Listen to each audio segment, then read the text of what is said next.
Bom dia, São Paulo. Bom dia, Brasil. Bom dia para você, quando e onde você estiver.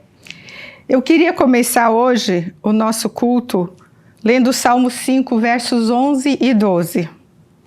Alegrem-se, porém, todos os que em ti se refugiam, que cantem alegres louvores para sempre. Estende sobre eles a tua proteção para que exultem todos os que amam o seu nome. Pois tu, Senhor, abençoas os justos com o seu favor, os protege com um escudo.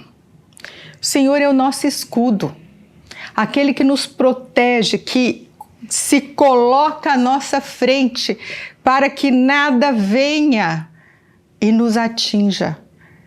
Ele, muitas vezes na Bíblia, fala que ele é a nossa rocha mais alta, é uma montanha, aonde lá em cima ele nos coloca para nos proteger dos nossos inimigos. Se muitas vezes você está passando por algo que você está se sentindo desprotegido, clamem pela proteção, porque isso é uma promessa de Deus, está escrito na Bíblia.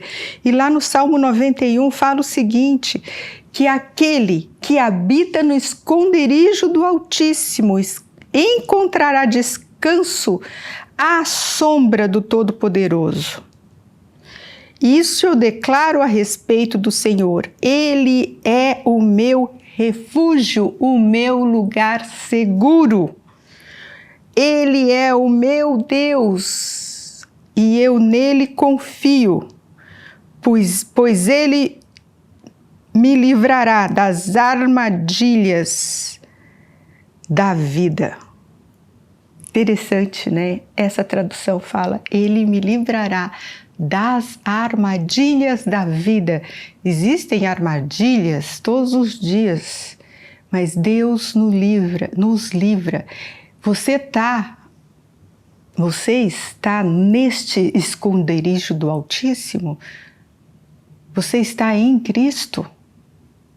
Você está coberto pelo sangue de Cristo? Se você não está, você pode estar hoje.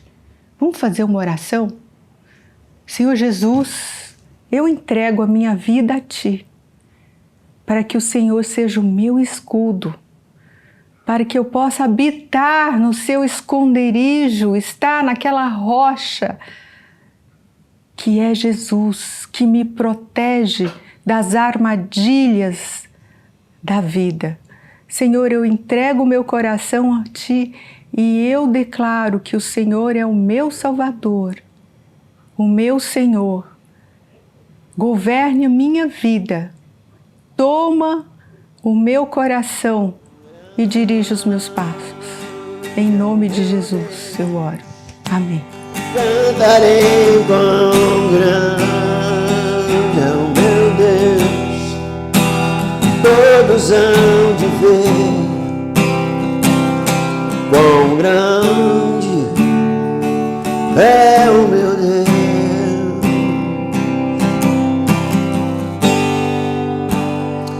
Quão formoso é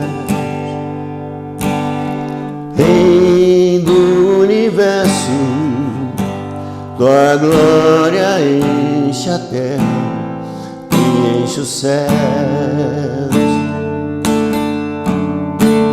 Tua glória enche a terra, tua glória enche os céus. Tua glória enche minha vida, Senhor.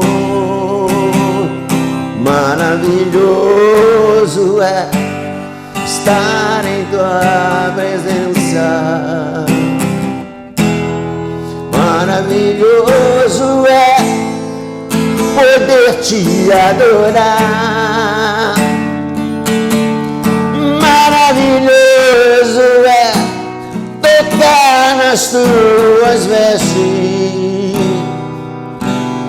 Maravilhoso é te contemplar, Senhor. Maravilhoso estar em tua presença. Maravilhoso é poder te adorar. Maravilhoso é tocar na sua presença. Maravilhoso é te contemplar, Senhor.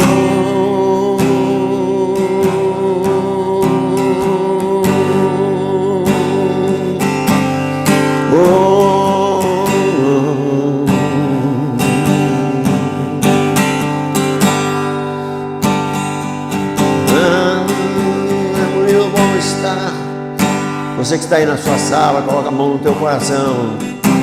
Diga: tu és soberano, Senhor. Aleluia. Se eu quiser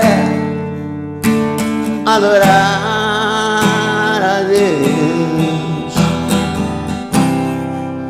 tenho que entender seu filho.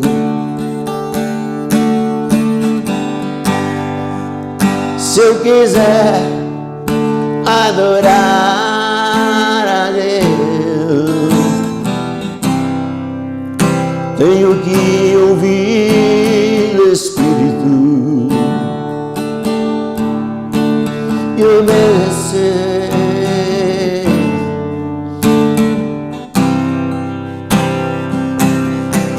E obedecer.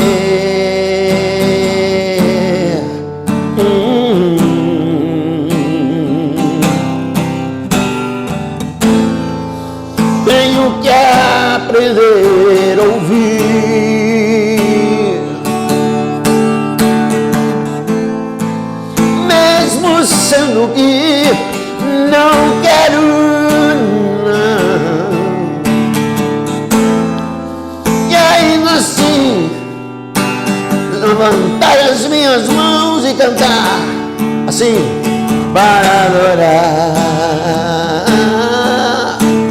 para adorar. Tenho que aprender a ouvir, mesmo sendo que não quero.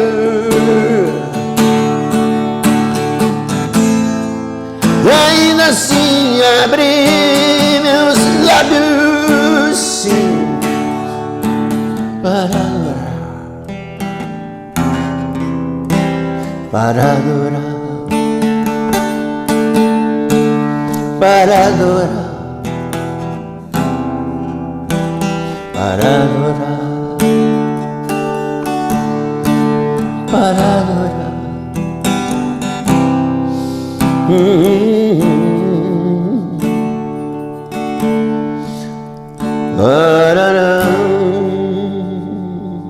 Vamos compartilhar um texto agora da Palavra de Deus com você, que está em Provérbios 10, a partir do versículo 4. O que trabalha com a mão remissa empobrece, mas a mão do diligente vem enriquecer. O que é trabalhar com a mão remissa? É não saber administrar o seu dinheiro. Tudo que você ganha, você guarda. Você coloca ali no banco, você não mexe. Você pode até querer alguma coisa, almejar alguma coisa, mas você não compra. Porque sua mão, como dizem por aí, né? Sua mão, ele é de mão fechada, ele não abre a mão. E isso é ser mão remissa. E olha o que a palavra de Deus diz: o que trabalha com a mão remissa empobrece. Olha que interessante. Queridos, abra as tuas mãos, coloque o teu dízimo, a tua oferta nas mãos do Senhor, as primícias de toda a tua renda. Chegue nele e diz assim: Pai, hoje eu vou dizimar e ofertar. E à medida que você vai fazendo isso, Deus vai te abençoando. Não fique de mão remissa, não guarde para amanhã. A palavra de Deus diz que basta cada dia seu próprio mal. Eu vou orar agora. Senhor, abençoa, Pai, quem está ouvindo essa palavra, que eles possam aprender a trabalhar, não com mão remissa, mas aquela mão abençoadora, que não só os dízimos e as ofertas, mas se necessário for, Deus, ajudar alguém. Em nome de Jesus, amém. O que te mantém acordado à noite? Nós temos razões muitas vezes, para nos estarmos acordados à noite, né? Para não conseguirmos dormir bem, as preocupações nos rodeiam, impede que a gente possa relaxar, descansar, né? E o que eventualmente pode nos manter acordado à noite? O emprego, né? Tanto o medo de perder o emprego como a falta do emprego, né? Relacionamentos. Emprego não é só... Emprego ele tem duas funções, né? Não é só uma função de renda, mas é uma função também de você ter utilidade, né? Então, além do emprego, outra coisa que pode nos manter acordados são relacionamentos, né? Ou relacionamentos ruins, ou afetados, ou a falta de relacionamentos, a solidão. Problemas financeiros também podem nos manter acordados à noite. E tem também uma dor constante, ou a falta de paz, a falta de apetite pela vida, que muitas vezes são sintomas de um mal maior, né? De uma depressão, ou de um início de uma depressão, ou depressão leve. Esse é o mal do século, ou o mal do nosso momento, da nossa era que a gente vive, né? A depressão. E caso você tenha, em algum momento, discutido com você, ao longo dessas linhas que eu vou ler aqui, né? Presta atenção. A tristeza é uma amiga constante. Às vezes a esqueço por momentos breves. No entanto, ela resta ali, constante, como um cão ao lado do dono, companheira. Não consigo pensar, ou melhor, sentir diferente. Esse estado é reforçado pelas derrotas nas batalhas que travo para sair desse poço, caverna, prisão ou sepultura. A perda é frustrante, e não me refiro ao investimento, pois isso gera o retorno, enquanto a perda é final. Pergunto-me até quando Deus irá assistir impassível a isso. O que devo fazer? Parar de lutar? Desistir? Ou continuar a caminhar? Será que estou debatendo-me para não afundar, enquanto o correto seria acalmar-me e deixar-me afundar e eventualmente ser socorrido?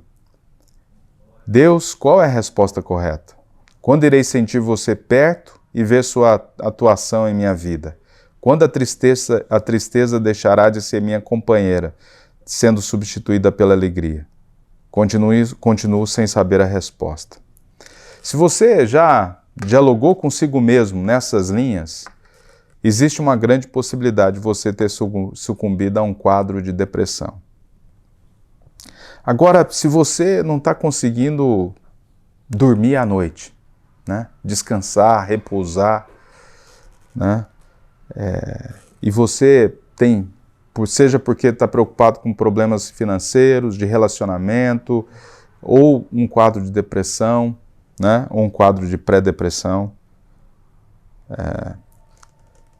como você pode vencer esse estado? Como, apesar das preocupações, porque a gente vai se preocupar, sem dúvida nenhuma, como apesar dessas preocupações, você pode estar certo de que tudo vai se resolver, né?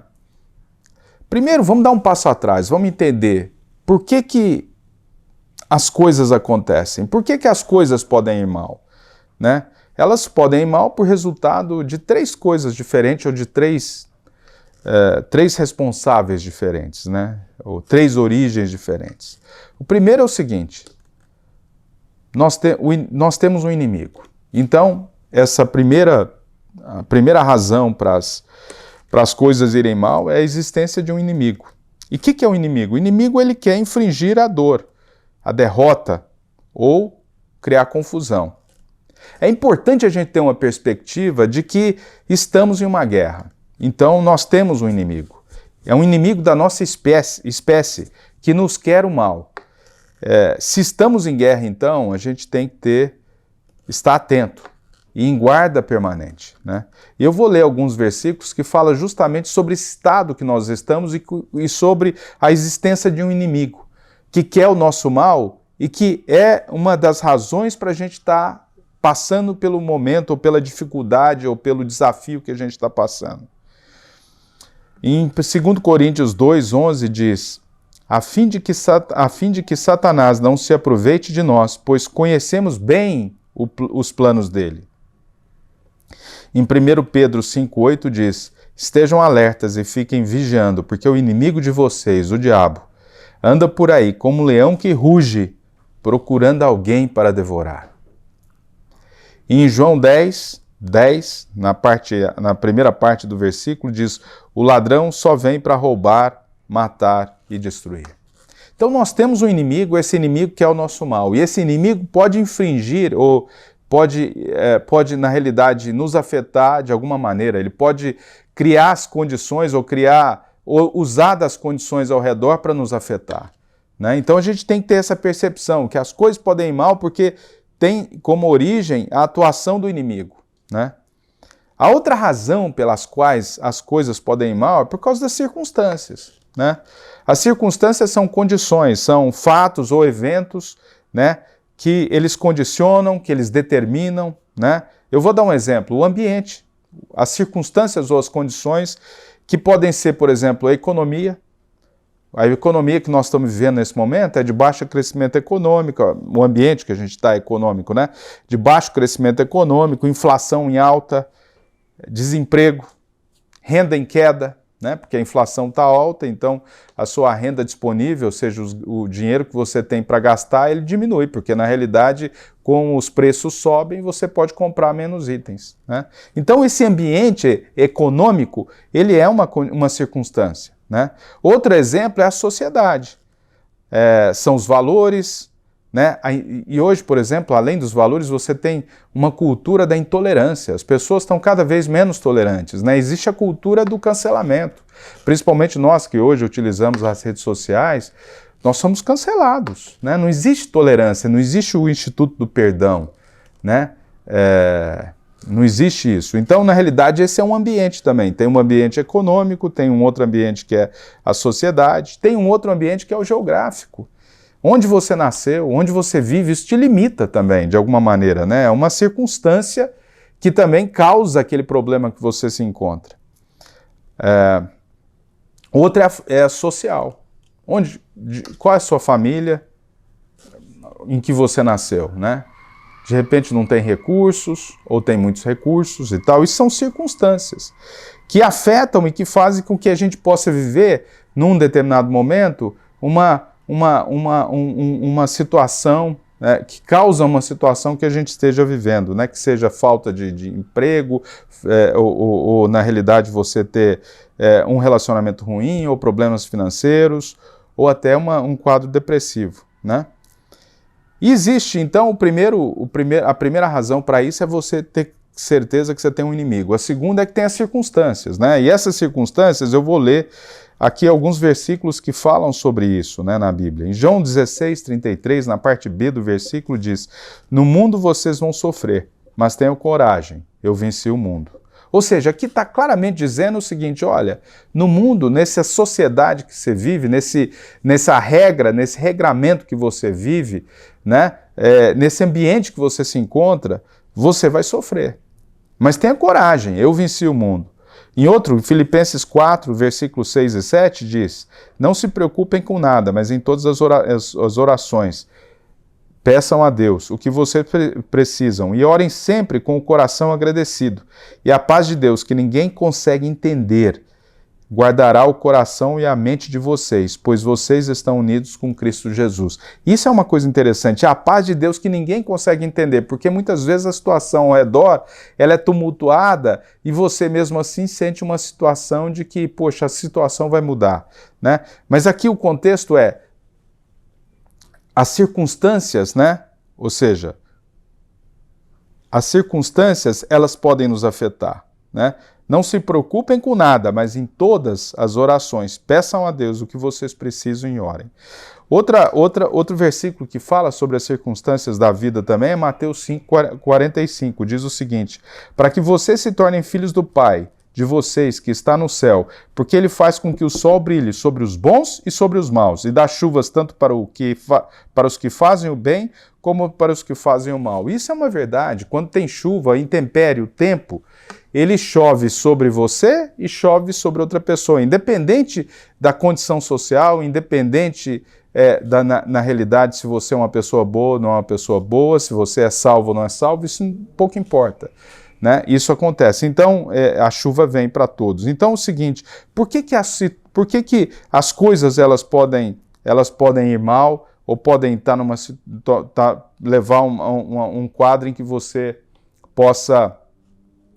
possa não estar dormindo à noite, né? Você está preocupado todo o tempo. Primeiro, porque você tem um inimigo. Segundo, porque as circunstâncias, o ambiente que você vive pode levar a isso. E tem um terceiro, que são as suas ações. São os seus feitos, o seu comportamento, a sua conduta, né? Nós temos limitações. Nós temos limitações. As nossas decisões, elas trazem um custo associado a elas, né? Se você opta por A, você renuncia a B. Né? Então, as suas decisões, elas têm um custo. Você vai pagar por elas. Né? Em Gênesis 2:17 diz, menos da árvore que dá conhecimento do bem e do mal. Não coma a fruta dessa árvore, pois no dia em que você a comer, certamente morrerá.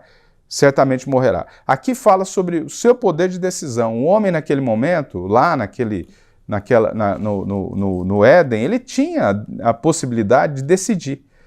Foi dado a ele o livre-arbítrio, né? A possibilidade de decidir. Mas tinha uma coisa que decidir por fazer isso ou não, porque na realidade foi lhe dada uma ordem. Olha, não coma dessa árvore. Mas ele comeu, né? A gente sabe o resto da história. Pagamos a conta até hoje. Romanos 2:6, pois ele recompensará cada um de acordo com o que fez. Ou seja, se ele recompensa cada um com o que fez, as minhas decisões, as minhas atitudes, a minha conduta, ela encontra uma paga igual, né? E em 1 João 5:12 diz, quem tem o Filho tem a vida, e quem não tem o Filho de Deus não tem a vida. Né? Então aqui também é uma opção, né? Se você opta por ter uma vida com Deus, você vai ser recompensado de acordo, como também se você opta por não ter. Né? Então, na realidade, o que a gente entende é o seguinte, né? Resumindo um pouco o que a gente viu até aqui. Primeira pergunta que eu fiz foi, o que te mantém acordado à noite? Né? A falta de emprego, ou emprego, né? Medo de perdê-lo, ou a falta dele, relacionamentos, né? Relacionamentos ou a falta de relacionamentos, problemas financeiros, ou até um quadro depressivo, né? E a resposta, e como a gente pode vencer isso? Mas antes de endereçar o como vencer, você tem que entender a origem dessas situações, do que te leva a uma situação dessa, a não conseguir dormir de tanta preocupação. Primeiro, a gente tem que entender que esses problemas, eles podem ser causados pelo inimigo, né? E a gente tem um inimigo, né? Nós estamos em guerra. Tem alguém que está em guerra conosco, né? Que quer o nosso mal, de nós como espécie. A outra são as circunstâncias, o ambiente que nós estamos inseridos. E terceiro, as nossas próprias ações ou decisões. Né? E agora, como a gente recupera, como a gente muda essa rota, como a gente toma a rota da restauração? Né? A primeira coisa que a gente tem que fazer para mudar esse quadro é se comprometer. Comprometa-se, né? Comprometer-se é obrigar-se, é se aprisionar àquilo. Trata-se de mergulhar de cabeça, não deixar espaço para um plano B. Ou seja, do momento que a gente quer mudar essa situação, a gente tem que se comprometer com essa mudança. Né? E aqui tem alguns versículos para corroborar isso. Filipenses 4:6 diz, não se preocupem com nada, mas em todas as orações peçam a Deus o que vocês precisam e orem sempre com o coração agradecido. Então a primeira coisa é você se comprometer com essa mudança, né? E você então você não adianta só estar preocupado, como eu vou fazer para mudar isso, né? Em Lucas 9:23 diz o seguinte: se alguém quer ser meu seguidor, que esqueça os seus próprios interesses, esteja pronto cada dia para morrer como eu vou morrer e me acompanhe. Ou seja, você tem que estar comprometido com essa causa, né? A ponto de se sacrificar por isso. E Lucas 12:11 diz: portanto, meus irmãos, por causa da grande misericórdia divina, peço que vocês se ofereçam completamente a Deus como um sacrifício vivo, dedicado ao seu serviço e agradável a Ele. Essa é a verdadeira adoração que vocês devem oferecer a Deus. Então, a primeira coisa para essa rota da recuperação, da restauração, é você se comprometer com isso, se comprometer com esse processo. A segunda é você se engajar em uma parceria com o divino, né? Você não vai conseguir fazer isso sozinho. Você não vai conseguir vencer só, né? E você não está só. Você só está só se você quiser estar só. Mas você está à distância de um pedido. Deus está à distância de um pedido de você, né? Ele pode se juntar a você nesse engajamento que você fez de mudar essa situação, né? E te ajudar nesse processo.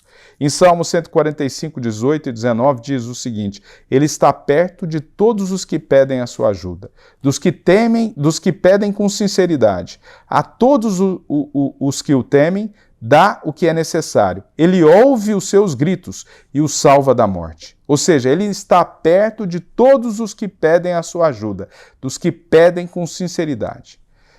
E depois em Mateus 11, 28 a 30 diz o seguinte: venham a mim, todos vocês que estão cansados de carregar as suas pesadas cargas, e eu lhes darei descanso. Sejam meus seguidores e aprendam comigo, porque sou bondoso e tenho um coração humilde, e vocês encontrarão descanso. Os deveres que eu exijo de vocês são fáceis, e a carga que eu ponho sobre vocês é leve. Então venham a mim, todos vocês que estão cansados de descarregar as suas pesadas cargas, e eu lhes darei descanso. Então, a primeira coisa para a gente mudar essa situação que a gente se encontra, essa situação de não conseguir dormir à noite, essa situação de um quadro de depressão, é primeiro você se comprometer-se com o processo de mudança, de recuperação. O segundo é se engajar com Deus, né? E aí vem um terceiro. Obtenha sabedoria se cercando de pessoas sábias. Além de você meditar e orar na palavra de Deus, você tem que se cercar das pessoas sábias. E o que quer dizer isso? Em nossa caminhada, nós temos a possibilidade de selecionarmos com quem a gente anda. Quais são os companheiros da nossa caminhada? De quem que a gente se acerca? E eu vou dizer uma coisa para vocês. A gente tem que se acercar de pessoas que nos desafiam. Quem te desafia? Não é aquele cara que fala, não, coitadinho, você tá certo, não. Tá certinho. Não se mexe. Não, vai ser difícil. Fica assim mesmo. Não é. Você tem que se cercar de pessoas que primeiro te desafiam a melhorar. É o esforço que muda a gente, é o esforço, é você, na realidade, que nos leva a ir além do que nós podemos, além daqueles limites que nós nos impomos. A gente pode aumentar os nossos limites na medida que a gente é estimulado a isso. A gente pode alargar, a gente pode mudar os nossos limites, aumentá-los. Não é que você vai deixar de ser um número 50 para se tornar um 32 em pouco tempo. Mas você pode diminuir seus limites, como você pode aumentá-los. Você pode também crescer, desenvolver músculo, se você começa a se aplicar num treino, né? Não vai ser de um dia para o outro, mas você aumenta e se desafia e você alarga e aumenta os seus limites, né? Então, a primeira coisa é o seguinte: quando você escolhe as pessoas com as quais você vai encaminhar, vão ser os seus companheiros de jornada, não escolha a pessoa que não te desafia. Escolha pessoas que te desafiam, que não concordem com você exatamente, que desafiem o seu conhecimento, que desafiem as suas ideias, né? Segundo, pessoas que sejam melhores do que eu. Vou dar um exemplo. Eu, por exemplo, eu gosto de squash. Hoje eu não estou jogando, já tem tempo que eu não consegui enquadrar de novo na minha vida. Mas teve um tempo que eu joguei squash. E a minha vontade sempre era jogar com gente que era melhor que eu. Gente que era pior, tudo bem, mas assim, eu gosto do jogo. Mas eu queria jogar com gente melhor.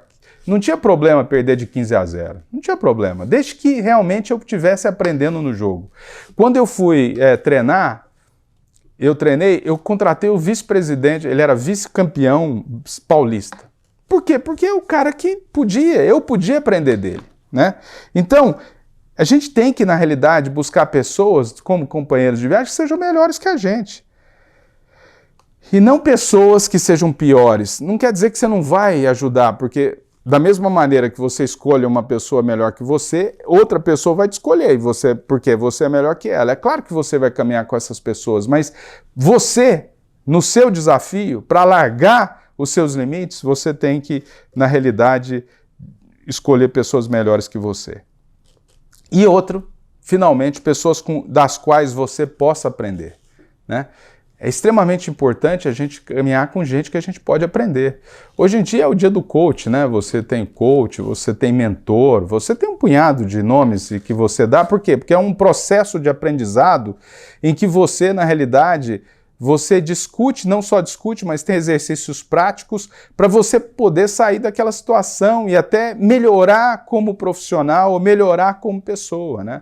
Então, na realidade, isso é a mesma coisa. Você tem que, na realidade, escolher pessoas de caminhada ou companheiros de jornada das quais você possa aprender, né? E a gente vê isso na Bíblia, eu escolhi 3 passagens que falam sobre isso. Em Provérbios 13:20 diz o seguinte: quem anda com os sábios será sábio, mas quem anda com os tolos acabará mal.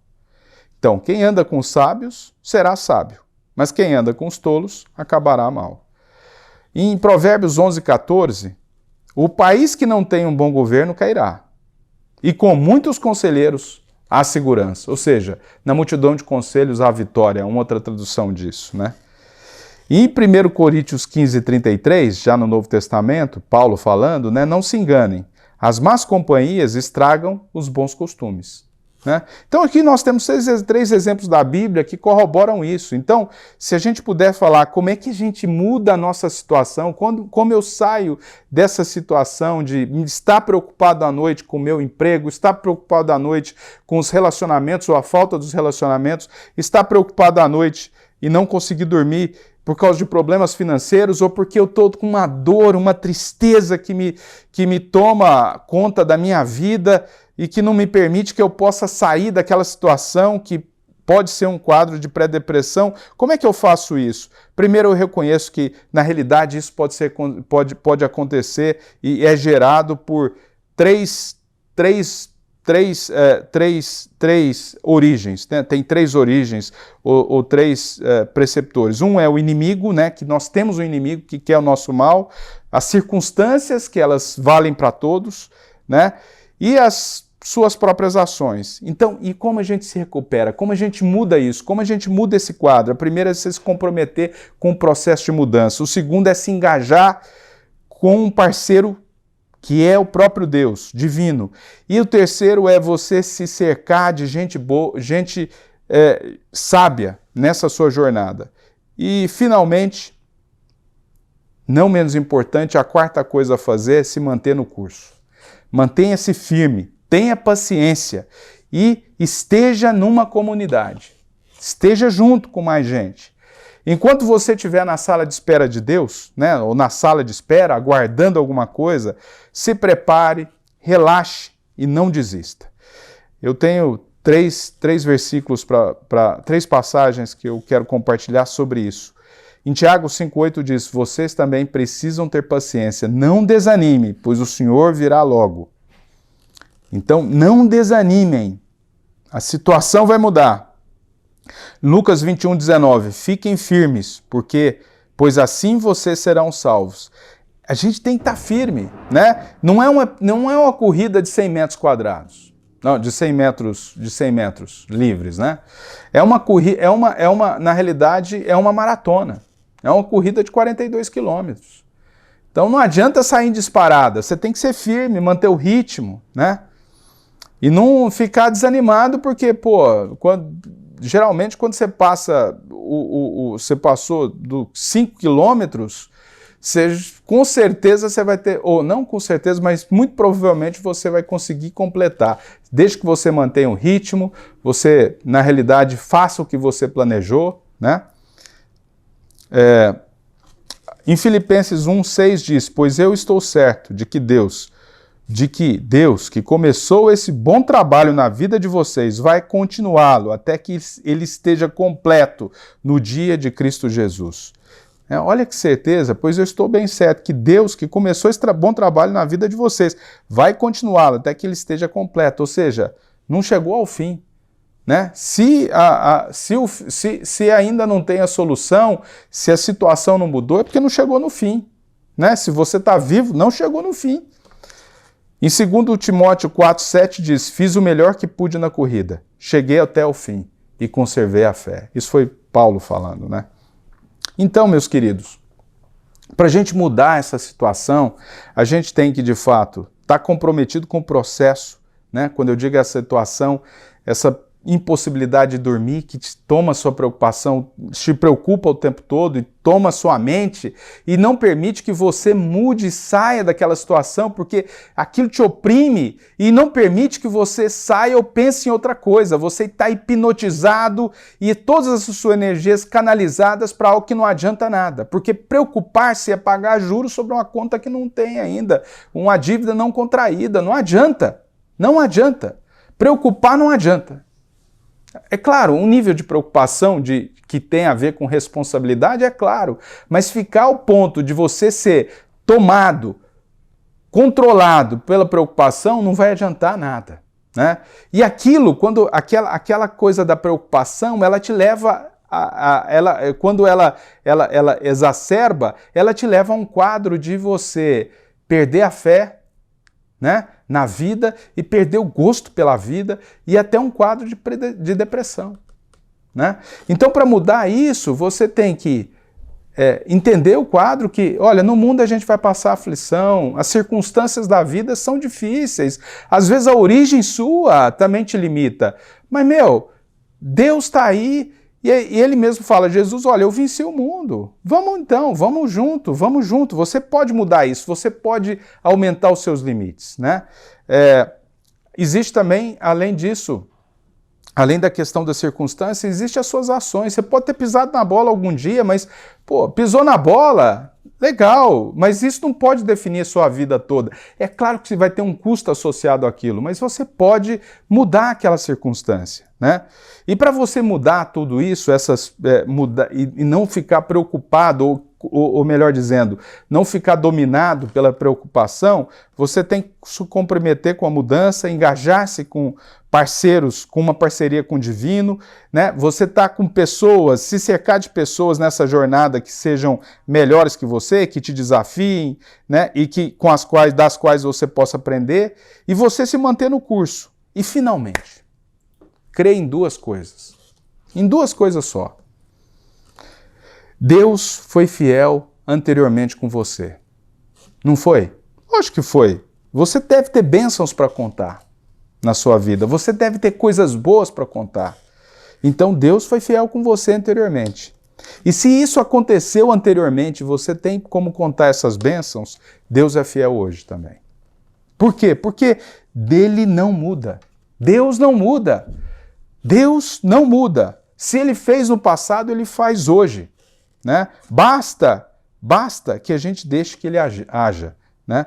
E em 2 Filipenses 2,13 diz, se não formos fiéis, Cristo continua sendo fiel, pois ele não pode ser falso para si mesmo. Se não formos fiéis, Cristo continua sendo fiel, pois ele não pode ser falso para si mesmo. Ele não é homem para mentir. Né? Ele não muda. Ele não muda. E, finalmente, em 2 Tessalonicenses 3,3 diz, mas o Senhor Jesus é fiel. Ele lhes dará força e os livrará do maligno. Então, querido, querida,